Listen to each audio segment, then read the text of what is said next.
Mentoring is a brain to pick, an ear to listen, and a push in the right direction. That is a quote by John C. Crosby. Hi, I'm Dakia Brown, and this is episode 1 of my blogcast on coaching cheerleading. In today's episode, we're going to be talking about staying goal-oriented. So today I just really wanted to focus on, for our first episode, what the overall view of your program to you is, and where you are now and where you see yourself in 5 years. And of course I hope that in 5 years you see yourself coaching, because I definitely do. So I wanted to talk about short-term, long-term, and very long-term.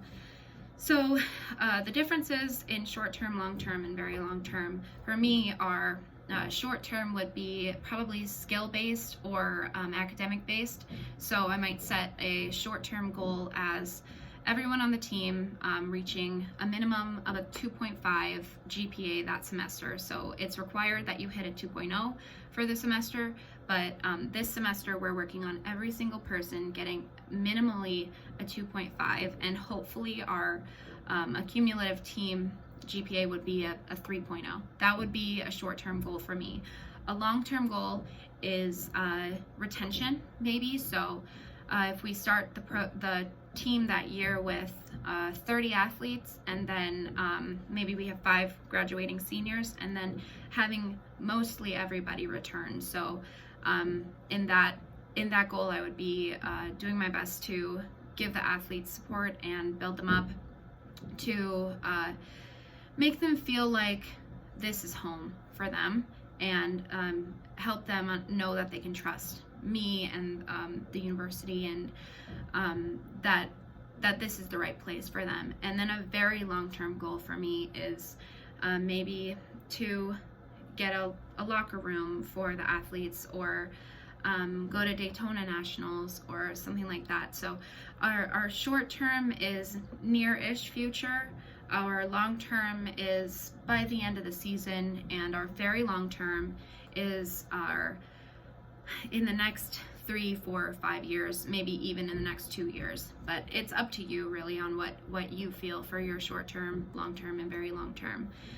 So the next thing that we want to talk about is where do you focus your goals? So putting too many goals on the athletes, I've learned, has in the past been overwhelming to them. So this is our second year competing for NAIA, and our first year was definitely a learning year. It was a big struggle, but in the end, I believe that it brought us closer together as a team and as a cheer family.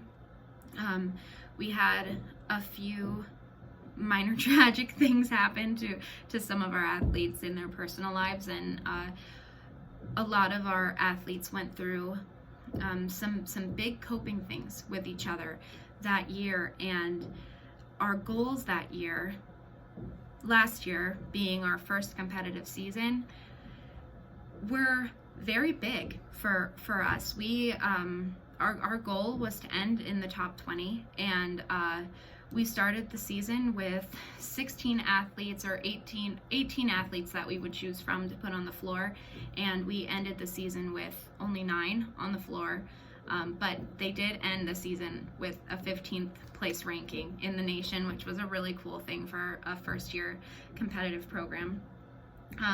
So where we place our goals, or how many goals that we have and putting on our team, should definitely be based on where your athletes are currently in their personal lives, in their academic lives, in their athletic lives. So if there's too much going on, being a coach, it's really important to be able to read those situations and be the support that the team needs, and using goals in your favor to help lift the team up and keep them motivated. The last thing I wanted to talk about is individual goals for your athletes. So at the beginning of the year, if you set at the beginning of the year, having the team come together and write down a few of their own personal goals on a piece of paper and keeping those for them, and then every few months or every month or so, bringing them into your office and talking to them about their goals, asking them how they feel they're doing, and seeing how they feel on being able to attain those goals. Not only will that help connect you with your athlete, but also will help them trust you and believe that they're supported in their personal things and especially as an athlete. So that was today's blogcast on staying goal-oriented, helping the team stay goal-oriented. I hope that you enjoyed, and you can find me on YouTube or on the blogger website at Dakia Brown, the cheer coach. Thank you so much, and catch you on the next one.